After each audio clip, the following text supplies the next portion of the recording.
Amen. Amen. Tumaze iminsi twiga gushora imizi muri Kristo. On vient de passer un moment en étudiant à être enraciné en Christ, Ariko ntabwo binshiramo. mais c'est toujours en moi. Mba numva nshaka kongera kandi kubivuga cyane. Je veux toujours en parler. Mba numva nshaka kuzababona nyuma y'imyaka 20 muri abakozi b'Imana. J'aimerais vous voir 20 ans après que vous soyez des serviteurs et des servants de Dieu. Nkakubona Hope iyobora urusengero. Je veux voir toi, Hope, et dirigeant une église. Kuko nahagaze imbere yawe nkumara ubwoba. Parce que j'étais devant toi et toute la peur est partie. Parce que Christ est en toi. Ntazaguhemukira. Il ne va pas te délaisser. Ntazakubeshya. Il ne va pas te mentir. Ntazigera gutenguha. Il sera toujours fidèle. Mba numva nshaka kongera kubibabwira cyane. Je veux juste vous le dire beaucoup de fois. Yuko atazigera dutenguha uwo mwami wacu.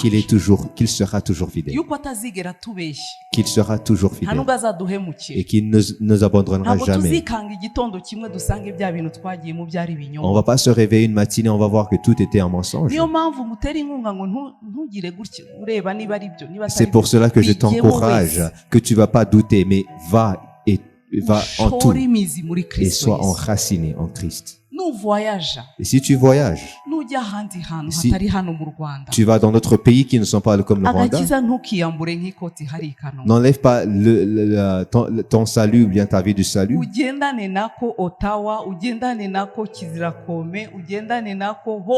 Mais va avec partout où tu iras. Ne sois pas fortifié parce que tu es tout près d'une église. Et ne pense pas que tu es en Christ parce que tu as une bonne église. Mais tu devrais marcher avec lui dans toute église et partout où tu peux aller. Je vous exhorte à l'aimer plus dans ces jours derniers. Dans ces jours difficiles, je vous encourage et je vous interpelle à l'aimer plus. Ces jours difficiles, pour ceux qui le choisissent, pour ceux qui n'ont pas choisi Jésus, c'est très facile de vivre dans ces jours-ci. Mais pour celui qui l'a choisi, c'est des jours très difficiles. Mais en tout cas, je vous interpelle à l'aimer même plus dans ces jours-ci.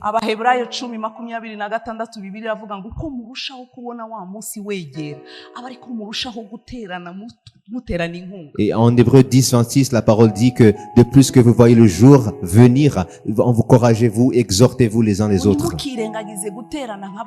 Et assemblez-vous comme, n'oubliez pas de vous assembler comme les autres le font. Mais de plus que le jour où l'avènement de notre Seigneur est proche, que tu l'aimes plus. L'ennemi est en train de combattre ceux qui ont choisi Jésus dans ces jours-ci. Et que Dieu soit glorifié parce qu'il est en train de déverser sa puissance pour ceux qui l'ont choisi. Ceux qui ont choisi Jésus, ils vont être revêtus d'une puissance surnaturelle de Dieu.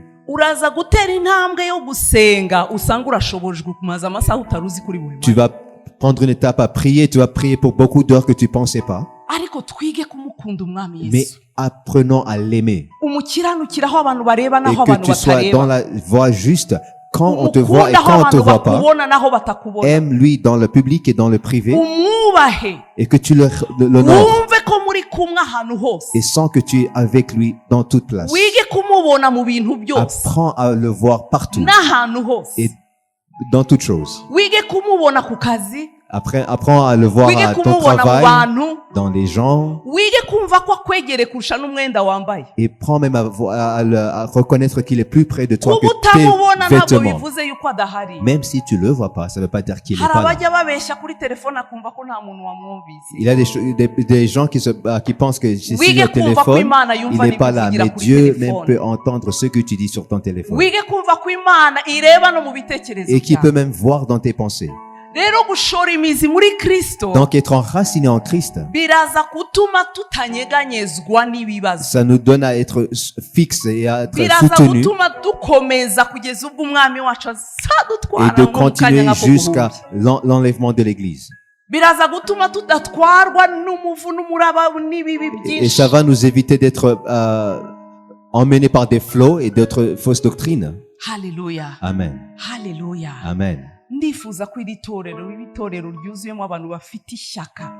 Je veux que notre église soit une église de personnes qui aiment Dieu.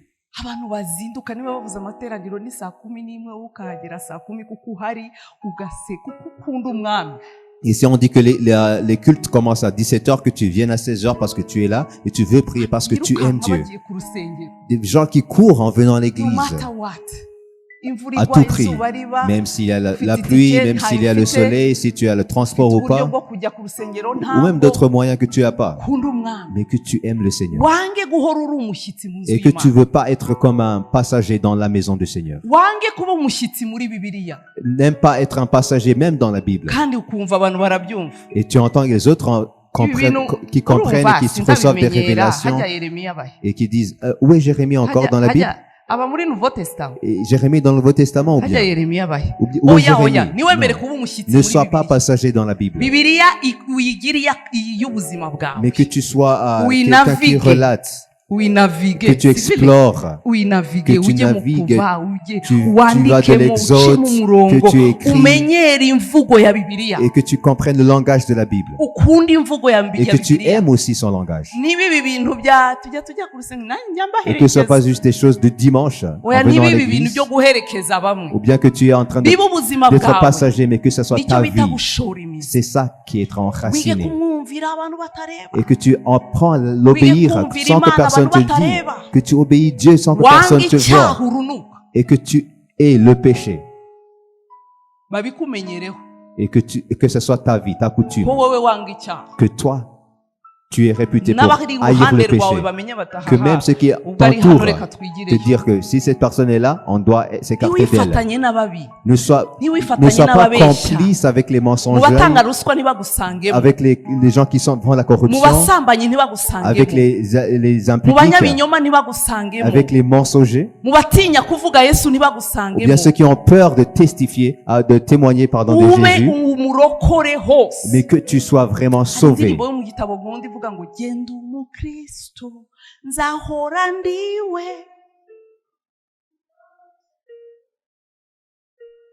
genda umukristo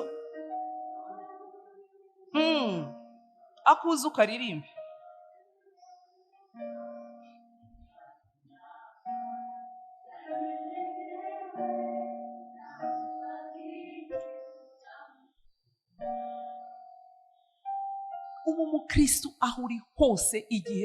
que tu sois chrétien en tous choses et partout où tu es.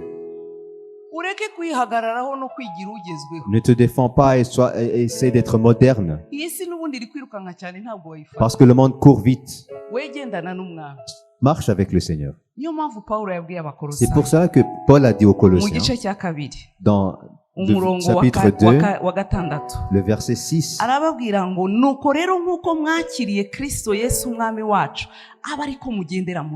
ainsi donc, comme vous avez reçu le Seigneur Jésus-Christ, marchez en lui.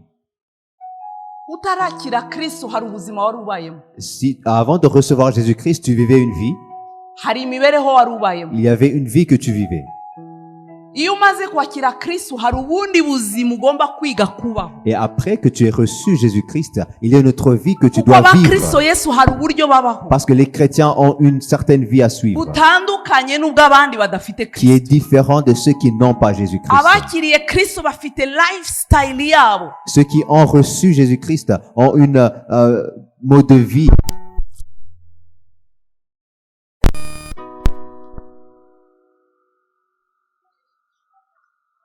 Nous qui avons lavé nos vêtements dans le sang de Jésus-Christ,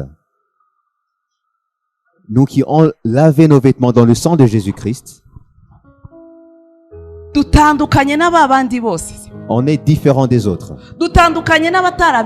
On est différent de ceux qui n'ont pas fait. De ceux qui n'ont pas lavé leurs vêtements ou leur vie dans le sang de Jésus-Christ. On est très différents. Vous pouvez faire le marché dans le même marché, ou même les mêmes vêtements, presque, et bien vous étudiez dans la même école, vous travaillez ensemble, ou bien vous recherchez l'argent ensemble. Mais les valeurs, ton caractère est différent des autres. Ce que tu honores est différent de ceux qui honorent. Toi, tu es un enfant de la lumière. Tu es un enfant de Christ. Tu es chrétien. Ce que tu fais est différent des enfants des ténèbres. Ce que tu valorises est différent des enfants du ténèbre. Donc, Paul exhorte les Colossiens à marcher en Christ comme ils l'ont reçu. Ceux qui ont reçu Jésus-Christ ne tardent pas dans les problèmes.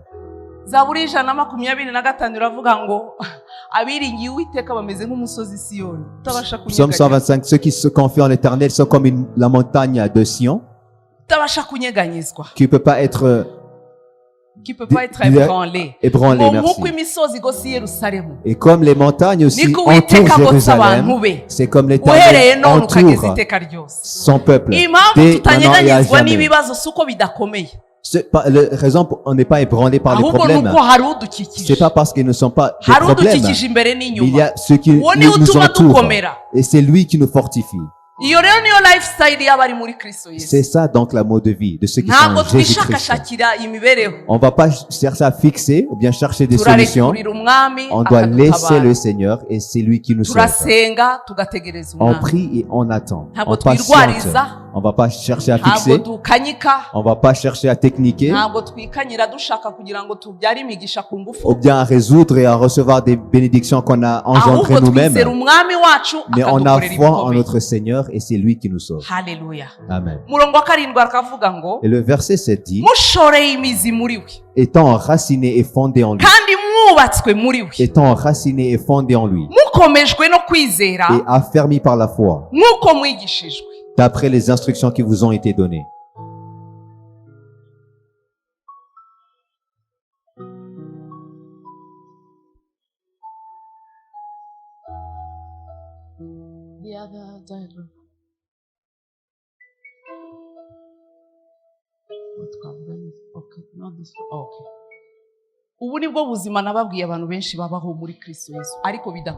Et c'est cette vie que je vous ai parlé que beaucoup de chrétiens vivent, mais qui n'est pas digne d'un chrétien. Tu vas rentrer étant fortifié, étant au top. Et qui dit, il y a même des personnes qui veulent que Jésus revienne quand on sera dans l'église. Parce que c'est là, je me sens que j'ai sanctifié, j'ai confiance que s'il vient, je vais aller avec lui.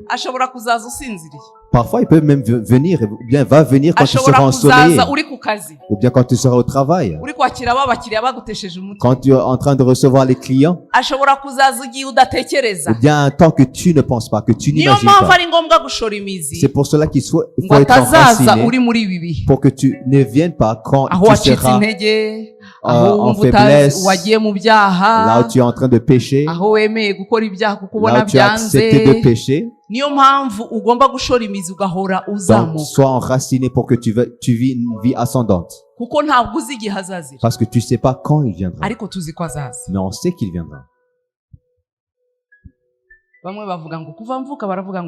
y a même des personnes qui se disent, dès que je suis né, j'entends, il viendra. Des années ont passé, et même d'autres années, et on dit toujours que Jésus vient. Est-ce qu'il va venir? Oui, il va venir, il est tout près. Si on disait il va venir quand il est là-bas, maintenant il est tout proche.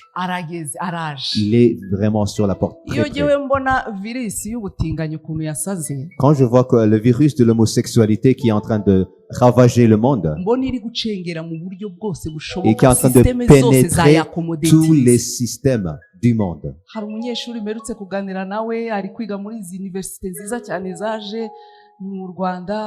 baherutse kubakoresha inama barababwira bati maze rero hano ntawubaza undi uri umukobwa uri umuhungu uri nkabyo. Dans une des grandes universités ici au Rwanda, ubwo bari kubakoresha orientation. Il fait un agenda avec les jeunes qui disaient que c'était l'orientation, qu'on ne doit pas demander le genre de l'autre. Si tu vois une personne porter un perruque ou bien avec des boucles d'oreilles, tu ne dois pas te demander. Et les toilettes sont mixées, sont mélangées. Il n'y a pas des toilettes pour les hommes et des toilettes pour les femmes, ou bien les garçons et les filles. Et notre église, comme église, nous pensons que c'est dur à dire. Mais quand nos enfants vont à cette école-là, ils sont enseignés cela. Donc c'est pour cela qu'on ne doit pas être...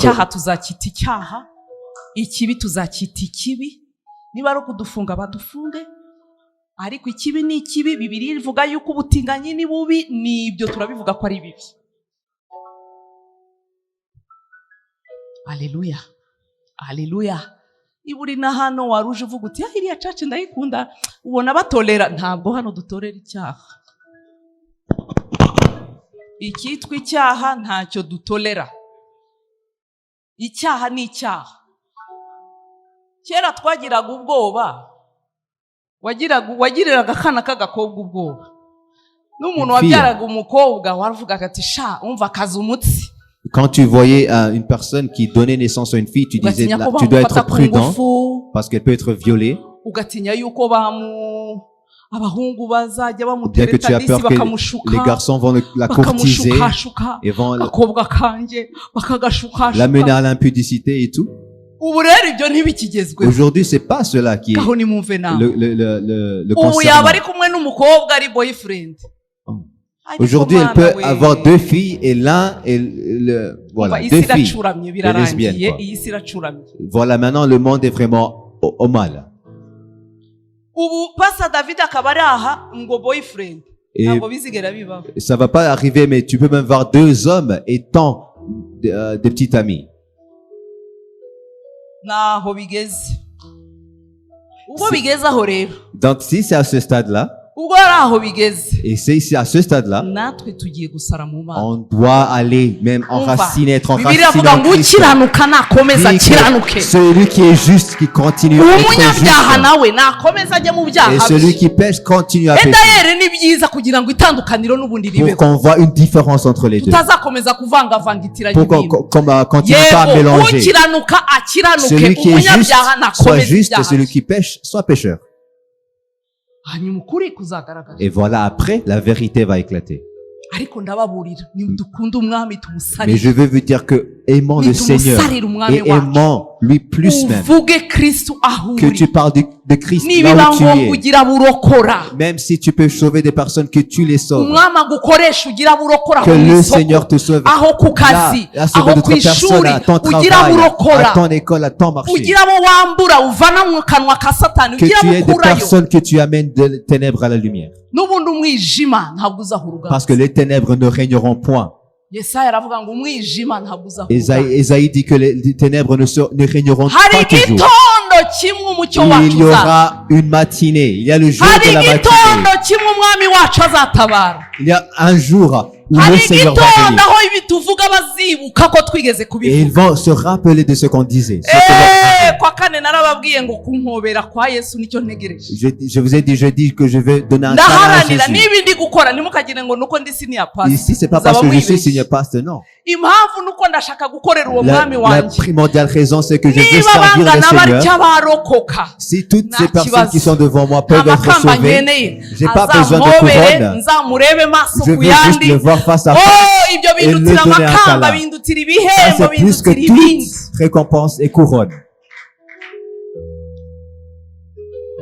Dushore imizi muri Kristo. Soyons enracinés en Christ. Reka kugira isoni za Kristo. Et que tu n'es pas, Vuga que tu Kristo sois pas umuhamya. effrayé de parler de Christ. Uko Sois wambara témoin. bireflectige Kristo. Que de comment tu t'habilles, ça Uko reflète uvuga Jésus. bigaragaze De comment tu Kristo. parles aussi, que ça reflète Jésus-Christ. Shumurongo mesa Que kamwe. tu donnes une ligne Reka fixe et kubivangitiranya. que tu ne mélanges pas. Shumurongo mesa kamwe ubu wa Que tu Kristo. sois ukune juste et que Kristo, tu sois ugendane na chrétien Kristo, et que ukorere tu marches Kristo. avec lui et que tu sers Christ. Definitely hari ibyo tuzazira. Il y a des choses qu'on va être persécutés pour. Museveni se nimwabonye ko yahakanye ibintu. Vous avez vu ce qui s'est passé en Ouganda avec Museveni en signant un décret qui est contre l'homosexualité. Et donc, ils ont coupé l'aide financière. Donc, il y a des choses qu'on va être persécutés pour. Alors que tout est gouille. Même Paul ont été châtiés. Même les gens aussi les apôtres ont été châtiés. Même Pierre aussi. Donc on peut être châtié aussi. Mais c'est pour notre Seigneur. C'est pas, il y a aucun problème. Le pasteur, de l'ADPR, c'est un grand ami. Et j'ai allé prêcher là-bas. Il m'a dit, ma fille, que je te connais. Hein? Est-ce que tu vas accepter que tu vas enlever tes boucles d'oreilles? Et tout ce que tu as mis sur tes lèvres aussi, tu vas enlever cela. Est-ce que tu vas apporter de longues robes jusqu'aux chevilles? Et tu vas mettre aussi une tunique sur tes cheveux? J'ai dit, même si tu vas pas enlever depuis que tu vas pas m'enlever des vêtements, mais toute autre chose, même si tu me dis de venir en portant des pieds nus, je vais venir. Je vais parler de mon Seigneur. Je vais parler du Seigneur. Je vais venir. J'ai enlevé les boucles d'oreilles. Et j'ai enlevé tout. J'ai enlevé les boucles d'oreilles, toutes mes bijouteries. Bon, la montre, il n'y a pas de problème avec. Et j'ai mis une longue robe jusqu'aux chevilles. Et j'ai mis la tunique aussi. Et que jusqu'à ce qu'on ne voit pas ton oreille. Et si...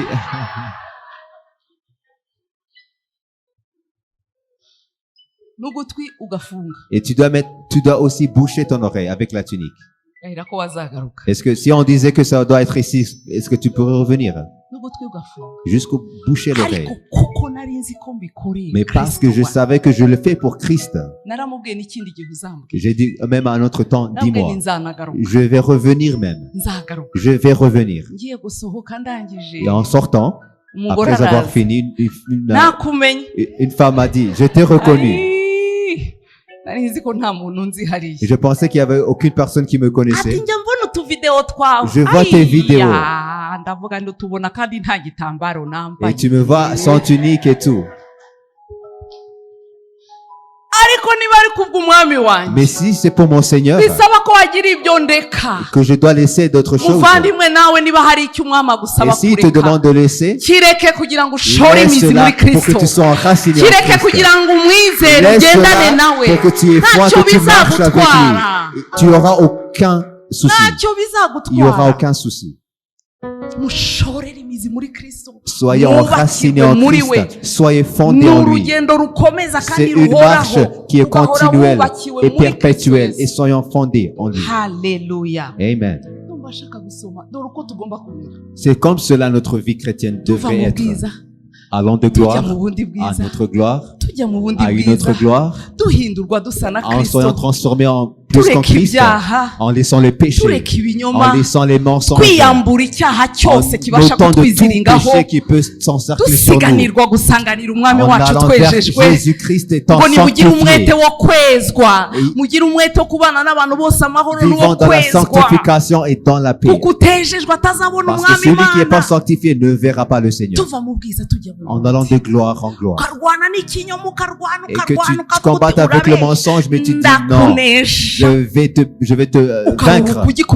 Et tu vas vaincre aussi le mensonge. Et tu dis voilà, maintenant je peux dire la vérité. Et que tu t'analyses aussi. Et que tu t'observes. Et que tu vois que tu observes que tu as été, bien que tu constates que tu as été transformé. On ne soit pas transformé comme ces gens. Quand ils font des prières, bon, ils font du jeûne. Ils ne mangent pas. Le carême. Ok, ils ne mangent pas. Okay. Ils ne mangent pas. Et que tu persécutes cette personne-là. Et quand tu fais un mal, commets un mal, Après, je vais te montrer. Là, c'est pas notre transformation. On va pas être transformé parce qu'on est dans la prière. Non, après, non. From glory. On va de gloire. From glory to glory, de gloire, greater level of glory, d'une autre gloire, d'une supérieure gloire, jusqu'à l'avènement de notre Seigneur Jésus-Christ, ayant son image. Jean dit que de comment on sera, on va être révélé, parce que s'il va révéler et si on le voit, on sera dans sa image, on sera dans son image. On sera dans son image. Ce corps va être transformé. Ton corps de désir va être transformé. Et que tu te combattes pour cela. Christ a été crucifié et a souffert la mort. Et souffert comme il a souffert. Et châtié comme il a été châtié. Pour qu'il soit craché dessus. Et qu'il mette une couronne d'épines sur elle, lui, et qu'il soit méprisé devant tout le public. Pour que tu montes aujourd'hui et que tu dis la vérité demain. Et que tu pries aujourd'hui et que demain tu pries pas. Et que aujourd'hui que tu es fort, fortifié et que demain tu sois faible. Non. Christ l'a fait pour que tu vas de gloire à une supérieure gloire. Alléluia. Amen. Comme du temps, on va aller un peu vite. On va sauter certaines écritures. Les Colossiens sont déjà écrites. Écrivez Job 14, 7 à 9.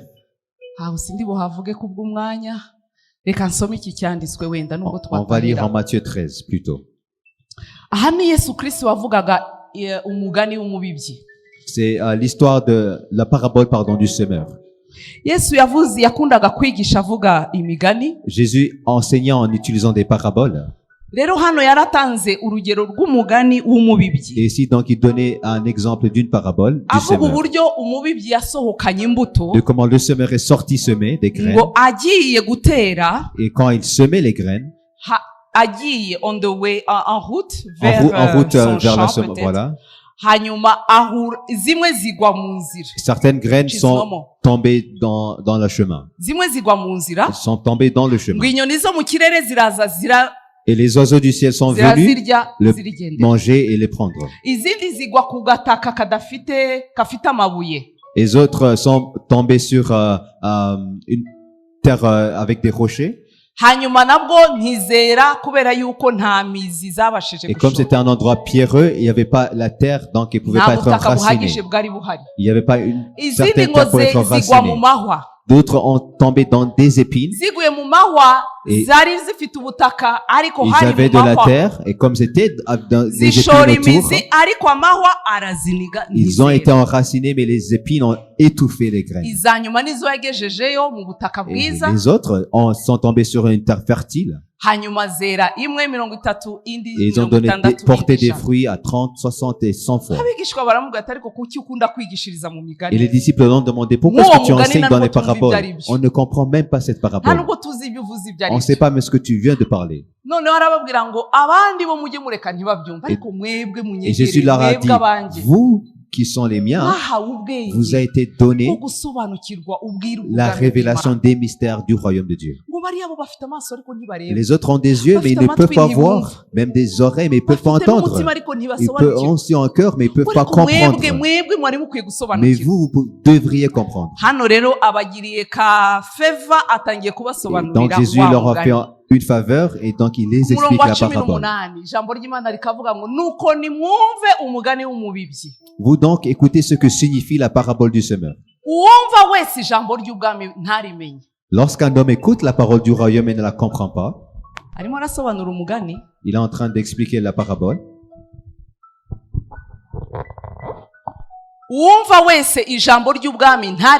Lorsqu'un homme écoute la parole du royaume et ne la comprend pas, le malin vient. Le malin, qui pensez-vous que c'est qui? Vous pensez que c'est qui? Satani. C'est Satan. Umubi araza agasahura. Le malin vient et enlève.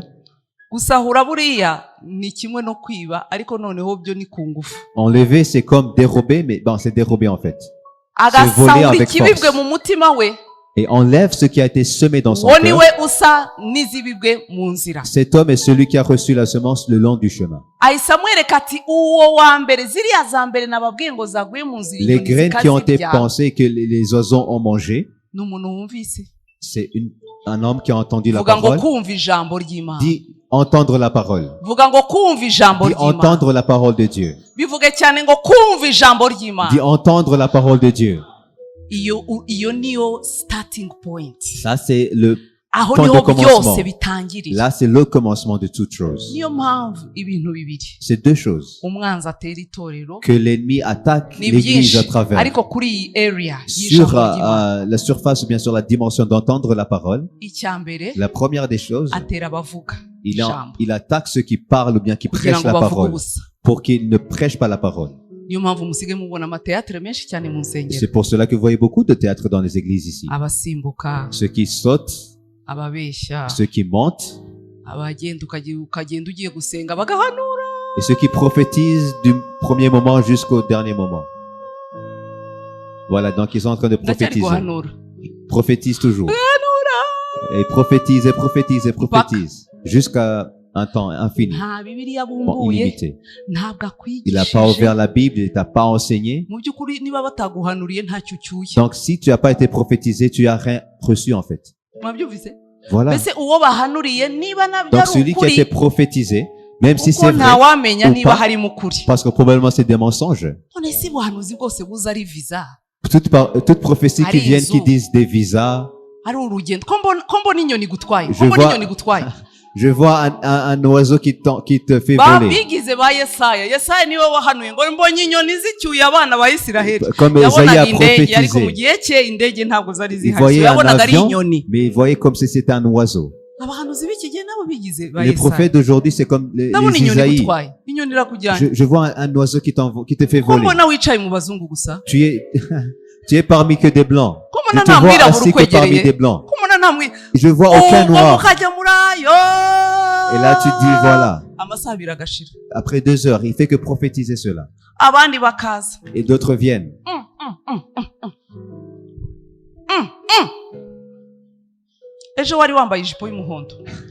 Hier, tu portais une jupe jaune.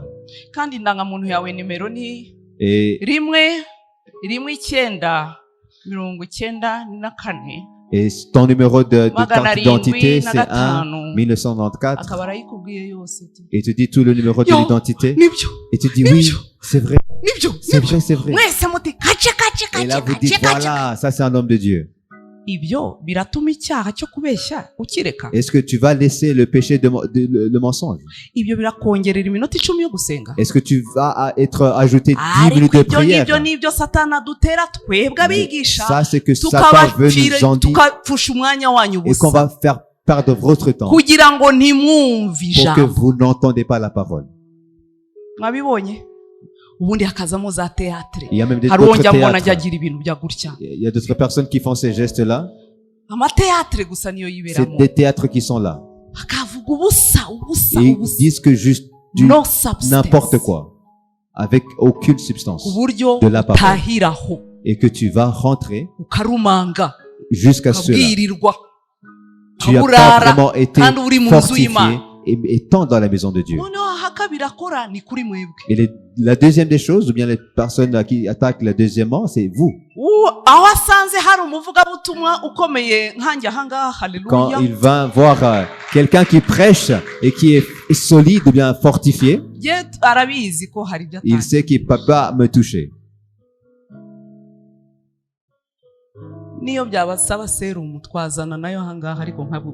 Même si ça demandera un sérum, mais je viendrai, je prêcherai, pardon.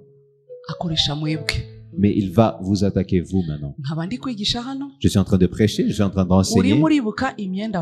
Là, tu es en train de te rappeler des vêtements que tu as laissés sur ton lit. Tu dis, ces vêtements-là. Voilà, maintenant, parole est en train d'être prêchée. Toi, tu es déjà à la maison en train de penser à tes vêtements. Et les hommes. Puis tu dis, pourquoi est-ce que cet homme ne me paie pas ma dette? Est-ce qu'il ne voit pas que je suis un homme comme lui, que comme j'ai besoin de l'argent, j'ai besoin de l'argent aussi? Est-ce qu'il pense que c'est lui seul qui a une famille? J'ai pas une famille, moi. Moi, je suis en train de parler de Matthieu 18, pardon, Matthieu 13. Et je vais dire qu'après, je vais l'approcher et je vais lui demander de me payer. Pourquoi est-ce qu'il prend un longtemps? Je vais l'appeler pour qu'il me paye. Parce qu'il pense que nous sommes chrétiens, il pense que je ne vais pas payer, mais non, il doit me payer. Mais la parole est en train de prêcher en ce moment-là. Et donc là, le malin enlève la parole. C'est comme cela qu'il le fait. Il te manipule dans les pensées. Mais tu as entendu la parole. Tu as entendu la parole. Mais tu n'as pas compris. Ça, c'est le premier commencement. Le niveau 1, c'est entendre. Et le deuxième, c'est comprendre et relater, faire une relation avec ta vie. Qu'est-ce que la maman pasteur est en train de nous enseigner? Relate avec ma vie personnelle. C'est pour cela qu'il y a des personnes qui sont ici, viennent dans l'église pour 2-3 années et sont toujours dans la fornication parce qu'ils entendent la parole. Ils sont toujours dans le mensonge. Ils sont des voleurs. Ils sont toujours dans des désirs malicieux. Parce que ici, dans l'église, quand la parole est en train d'être prêchée, il l'entend, mais il est déjà dans la réunion du travail. Ou bien, j'ai pas déjà payé la taxe. Il va sur le téléphone. Il sait sur le téléphone, en payant la taxe, mais la parole est en train d'être prêchée. Mais tu dis que tu dois le faire. Il est en train de parler avec d'autres personnes. Et le Seigneur est en train de parler de sa parole. Dis à ton ami que tu entendes. Que tu entendes la parole. Sois averti. Sois averti. Que tu entendes la parole, que tu comprennes la parole. Que tu entendes, que tu comprennes. Amen. Amen. Dans KBC, qu'on note du malin qui ne soit pas ici. Qu'on fait le nettoyage et qu'on lui dit que quand on est en train de parler, en entendre la parole, que tu sois pas près de lui. Si les pensées veulent diverger, que tu les ramènes. Et que tu l'entendes et que tu la comprennes aussi. Ok. Ça, c'est la première catégorie.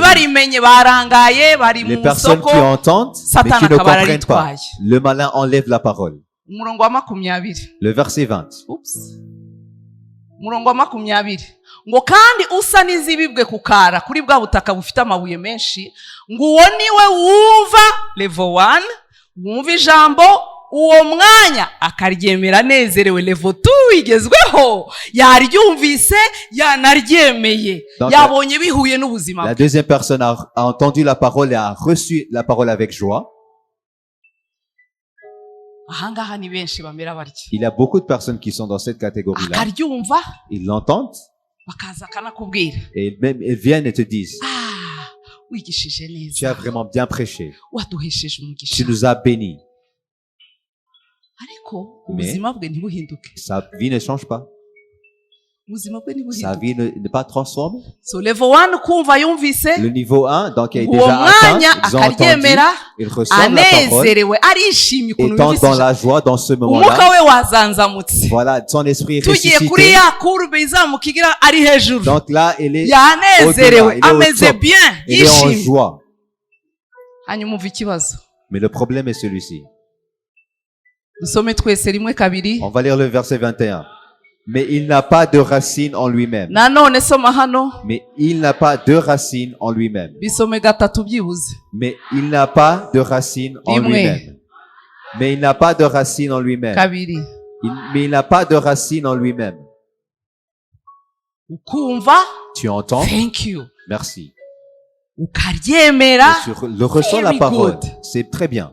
ariko ntirigire imizi muri wowe. Mais tu n'as pas de racines en toi. Imizi ni iki? C'est quoi les racines? Ni ukurivana mu kanwa ka mama pasteur ibyo Maintenant, yavuze. c'est prendre la parole que j'ai prêchée, que maman pasteur a prêchée, mu rusengero, et tu prends la parole de l'église aussi, ukarijyana no mu rugo, et que tu la mets même à ta maison, et que tu la mets en pratique dans ta vie, et que tu pratiques et t'appliques sur ce que la parole dit. C'est ça, être enraciné. Abenshi rero ntabwo bashora imizi kubera yuko umva hano impamvu. Beaucoup ne sont pas enracinés. Umva impamvu ntagire imizi muri we kubera iki? Parce que agakomera umwanya mutoya. il manque de persistance. Hanyuma impamvu ituma atagira imizi, iyo habayeho amakuba cyangwa kurenganywa azira iryo jambo, uwo mwanya bira, ou une persécution à cause de la parole, il y trouve une occasion de chute. Wari wabona ahantu bari gushinga inkingi? Est-ce que tu as vu que là où on érigeait des piliers? Najyaga mbibona kera. Je voyais avant quand on érigeait des piliers dans les maisons sophistiquées. C'est comme ériger un arbre. On creuse un petit trou et puis on met l'arbre et on va voir si c'est bien fixé. Et on remet la pierre et le sol. On secoue pour voir si c'est fort. Et si on voit que c'est pas fort, on remet de la terre autour et tout. Et on secoue encore. Et si c'est pas très fort, on remet toujours. Jusqu'à ce que l'arbre est vraiment stable. C'est là on voit qu'il est enraciné. Voilà, tu es venu ici. Tu vas sortir. Tu vas rencontrer des tribulations, des persécutions de l'ennemi. C'est pour secouer voir. Est-ce que la parole est vraiment enracinée en toi? Tu verras des personnes qui vont te mettre en colère, des personnes qui vont te râler, personnes qui vont te persécuter, même des personnes qui vont te séduire, des personnes que tu n'as pas vues pour aller faire ce que tu as laissé. Tu vas avoir beaucoup de tentations. Attendre encore pour tester et voir. Est-ce que la parole a été enracinée en toi vraiment? La différence entre un arbre qui est penchant et un autre arbre qui tombe, c'est les racines. C'est les racines qui font que l'arbre est essoufflé. C'est pas le tronc ou bien le feuillage, mais c'est les racines. Ce qui est à l'extérieur, mais ce qui est à l'intérieur qui fortifie l'homme. Quand il y a des persécutions ou des tribulations à cause de la parole, il y trouve une occasion de chute. Mais il avait entendu la parole. Il avait aussi reçu la parole. Il avait même appliqué. Il a été béni, la personne en question. Mais ils ont testé et la personne a chuté. Dis à ton ami, sois enraciné. Sois enraciné. Si tu rencontres des tribulations, que tu sois fortifié. N'accepte pas de chuter. Regardez l'église, là où Satan est. Et tu dis, pourquoi est-ce que Satan me persécute toujours? Pourquoi est-ce que Satan m'oppresse toujours? Pourquoi est-ce que je rencontre des tribulations? Pourquoi? Pour que tu sois fortifié. Regarde-lui et dis-lui. C'est juste après quand on va dire que le culte est terminé. Il y a même des personnes qui sont en train de se passer même maintenant. Il est en train de te demander. Et ils vont te mentir. Ils sont en train de te mentir. Est-ce que ce qui est en train de dire, est-ce que c'est vrai? Est-ce que tu vas avoir la nourriture? Tu vas rentrer et je vais voir où tu vas avoir la nourriture du soir. Là, déjà, je suis en train de prêcher, mais tu as déjà terminé. Dis, lui, sois silencieux. kugira uko kwizera guhamagara Imana ariko en action. Ayez une foi de appeler Dieu en action. Et tu dis vraiment maman pasteur parce qu'elle pense que bon, les personnes pensent que maman pasteur a la nourriture à la maison. Ils ont une dépôt. Voilà comment ces enfants sont bien. Elle peut dire ce qu'elle veut. Regardez la chaussure qu'elle porte. Elle est comparable à ma chaussure. Elle va dire ce qu'elle peut dire parce qu'elle a tout ce qu'elle a besoin. Les riches sont pas des personnes. Là déjà Satan t'a déjà enlevé la parole. Mais dis-lui, sois silencieux, le Seigneur va sauver. Va me sauver. Dis non, je ne vais pas mourir de faim. Celui qui fait à manger les oiseaux va me servir aussi. Et tu continues à entendre la parole. Et ceux qui vont être tentés étant déjà sortis, c'est juste un petit moment. Étant sorti, tu vas rencontrer une personne qui va te dire, qu'est-ce que tu portes? Là, tu es en train d'être secoué. Tu vas dire que tu fais ce geste-là. N'accepte pas d'être utilisé par Satan. Dis à ton ami, n'accepte pas d'être utilisé par Satan. Ne soyez pas des agents de Satan. Ne soyez pas ses agents. Servez le Seigneur. Si tu vois que la personne ne porte pas bien, ne dis rien. Parce que demain elle va porter de bonnes chemises. Probablement même venir aussi, c'est par la grâce du Seigneur que la personne est venue. Il est venu avec une jupe verte et au-dessus, il a eu un gilet jaune avec une chemise rouge. On rend grâce à Dieu qu'elle est dans la maison de Dieu. Là tu vas dire qu'elle se porte mal. Non. Ne soyez pas les agents de Satan. Laisse-la. Laisse comment la personne est. Même s'il a mis le maquillage de côté. Parce qu'une parole, ta parole peut enlever toute la parole que je viens de prêcher. Et la parole qui a été érigée en son cœur. Donc ne soyez pas des agents de Satan. Dites non. Prie à Dieu qui met la protection sur tes lèvres pour que, avant que tu pries, il pense à ta parole que tu vas relâcher. Isaïe a dit, j'ai vu le Seigneur mais ayant des lèvres souillées. Dis que Jésus soit glorifié, que tu es venu dans les cultes. Dans toutes conditions. Au dehors, il y a des personnes qui vont parler. Ici, on est des serviteurs de Dieu. On va être utilisés par Dieu. Mais il y a des personnes que tu vas rencontrer, ou bien à ton travail, ou bien que tu vas rencontrer demain, qui ne sont pas ici à l'église. Ils vont te dire de mauvaises paroles. Ils vont te dire, hein? Qu'est-ce que tu portes? Voilà comment tu es émincé. Tu es vraiment émincé. Une personne va venir et te dire, hier j'ai vu cette personne-ci, et cette personne m'a dit, tu es dans une voie mauvaise, tu es en train de prier. Et c'est pour cela que tu es émincé comme tu es. Tu es vraiment, vraiment émincé. Que tu analyses ce que tu es en train de faire. Et vraiment là, la personne est en train de parler, mais elle est en train de détruire ton cœur.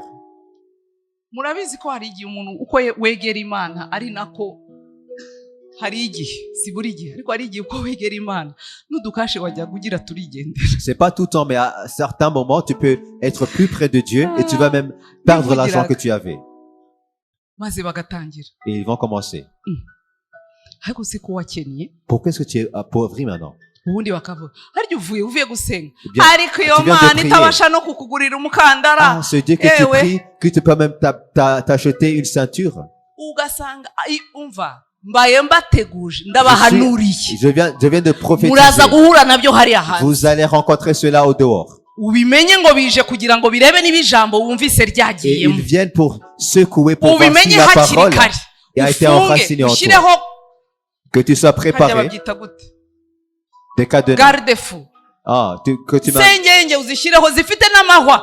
garde-feu ou bien une couverture de ceux que tu vas rencontrer, que ceux que tu vas rencontrer n'enlèvent pas la parole qui a été semée en ton cœur.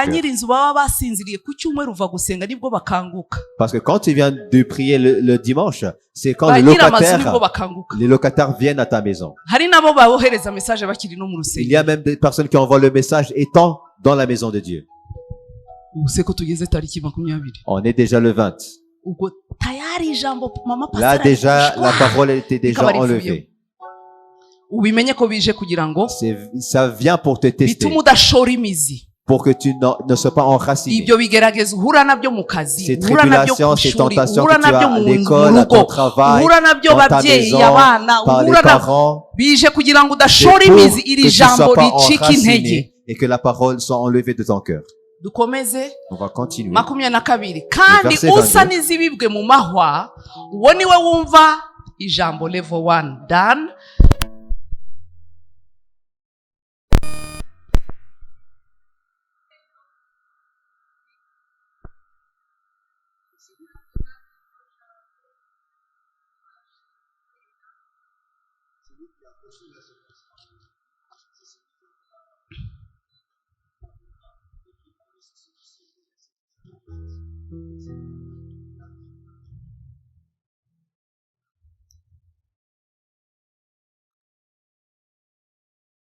Ibihendo by'ubutunzi. Les richesses, la séduction des richesses. Imana idutabare. Que Dieu nous protège et nous sauve. Muri iminsi ya nyuma. Que dans ces jours derniers, dans ces derniers jours. Muri iminsi ya nyuma turimo. Dans ces derniers jours-ci. Idukuremo inyota y'ibintu. Qui enlève toute soif des richesses. Bien toute convoitise. Uko uzajya urushaho kwiyegurira Imana. De plus que tu te consacres à Dieu, izajya igenda ibikuramo. Il va enlever toute soif de toute convoitise en toi. Buriya akateste ka mbere kagaragaza niba wiyegurira Imana cyangwa utarayiyegurira. Un petit test de voir si tu es consacré ou pas à Dieu. N'uburyo ukunda ibintu. C'est de comment tu aimes les choses ou bien les biens matériaux. Nk'ubu wa mukobwa we utashye ugasanga umukozi wanyu yambaye imyenda yawe yifotoje. Imagine toi jeune fille que tu rentres et que tu vas ukagera imbere y'umuryango ugasanga photographe ajazanya amafoto y'umukozi wanyu. Photographe qui vient avec yambaye imyenda yawe. La servante à votre maison, votre aide à la maison qui porte tes vêtements. Niba wicaranye n'umukobwa mubaze ngo wabigenze ute. Si tu es à côté d'une fille, demande-la.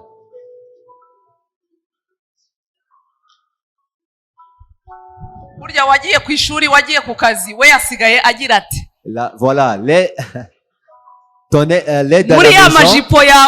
Porte tes vêtements, tes jupes, tes souliers. Elle est en train de se photographier. Et le photographe est en train de te montrer les photos. À 10 ans, quand elle est seule, toutes les robes là, elle est en train de et toi, tu es sorti avec. Avant de lessiver, elle est en train de porter. Et il va se photographier aussi. De comment est-ce que tu te portais? Comment te comporterais-tu? Tu viens de l'église, tu vas et tu es arrivé à la maison, tu vois le photographe, j'amène le photographe de l'aide de la maison. Et quand tu vois, tu vois la robe, l'autre robe de chantre, et tu vois toutes les robes qu'elle a portées. Même tes souliers que tu avais pas portés déjà. Elle a déjà porté. Et la photo est déjà et maintenant elle va envoyer cela à son voisin pour dire voilà, elle est moderne. Comment te comporterais-tu? Je sais pas comment tu vas le faire, mais que le Saint-Esprit te sauve, te fasse grâce. Mais ça montre l'amour que tu as pour les biens matériels. Alléluia. Amen. Ça montre l'amour du matériel que tu as. Quand une personne t'enlève quelque chose, Il y a des personnes qui sont enlevées qui disent je vais te reporter au RIB. Il y a des personnes qui se disent que Dieu ne peut pas nous sauver, donc on doit interpeller la police. Je vais t'accuser au RIB.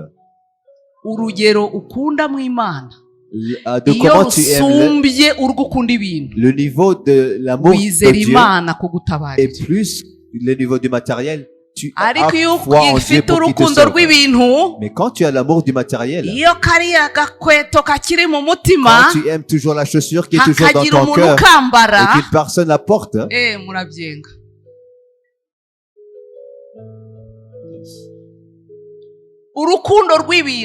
l'amour du matériel étouffe la parole de Dieu.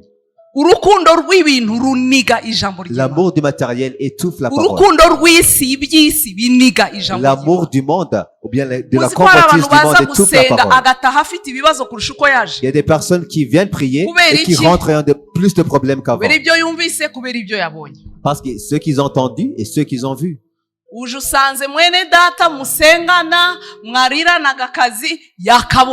Tu viens, tu pries avec ton ami et ton ami a reçu un emploi. Et la personne t'a vu, tu sais que j'ai reçu l'emploi du travail. Et toi, vous avez appliqué, postulé en même temps. Et tu n'as même pas reçu un appel. Tu avais toujours la confiance qu'on va t'appeler. Mais on t'a pas appelé. Et la personne vient te dire qu'elle a reçu l'emploi. Qu'est-ce que tu vas faire? C'est là où la convoitise et la jalousie. Parce que si on te voit comme ça, on peut pas savoir si tu as la jalousie. Jusqu'à ce que tu vois que ton ami a été élevé ou pas, c'est là on va voir que tu as la jalousie ou pas. Et tu dis que j'ai reçu la carte verte. La green card. On aime ces nouvelles-là. Tu as reçu la green card. Donc tu dois aller. Oui, je vais y aller. Et donc, elle dit les nouvelles. Hein? Voilà, je dois revoir. Voilà, soyez patient avec moi. Tu peux postuler encore, on ne sait pas, parce que on peut te prendre la fois prochaine. Donc postule et fais ta postulation l'année prochaine. Essaie. Quand est-ce que tu vas venir? On m'a donné tous les papiers, je vais ce dimanche. Et là tu vas dire. Et tu vas dire, Seigneur, qu'est-ce que je t'ai fait? Seigneur, qu'est-ce que je t'ai fait? Tu étais content, tu venais, tu étais content, et tu reviens, et là, tu es jaloux ou bien jalouse. Ça, c'est les séductions des richesses et les soucis du siècle. Tout cela étouffe la parole et les rend infructueuses. Et donc, tu es pas enraciné du coup. Tu as du souci de la voiture, de la richesse. Si tu vois une personne qui porte un nouveau vêtement, comment est-ce que cette personne porte ce vêtement? Pourquoi est-ce que j'ai pas déjà porté? Ça, c'est les soucis du siècle et la séduction des richesses. Tout cela étouffe la parole. Et donc, elle est rendue infructueuse dans ta vie. Que Dieu nous fasse grâce. Que Dieu nous aide. Que Dieu nous vienne en aide. Il y a des personnes qui viennent devant pour donner leurs actions de grâce. Et il y a même des personnes qui sont en train de rendre grâce et qui disent dans leur cœur, pourquoi elle est devant? Mais on est venu pour rendre grâce à Dieu. Mais il est en train de vous dire en fait, les soucis du ciel, les soucis que tu as pas cela, que tu as pas cette richesse, que tu n'as pas déjà atteint ce niveau-là, et te dire pourquoi est-ce que j'ai pas reçu cela et tout. Pourquoi est-ce que j'ai pas reçu cela? Tout cela étouffe la parole. Je vais vous demander de courber vos têtes.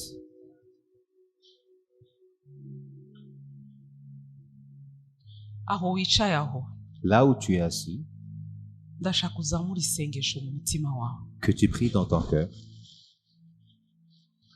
Ubwire Imana ikuremo inyota y'ibintu muri wowe. Prie à Dieu qui enlève toute soif de richesse et de biens matériels en toi. Ikuvanemo amaganya. Qui enlève tout souci du siècle.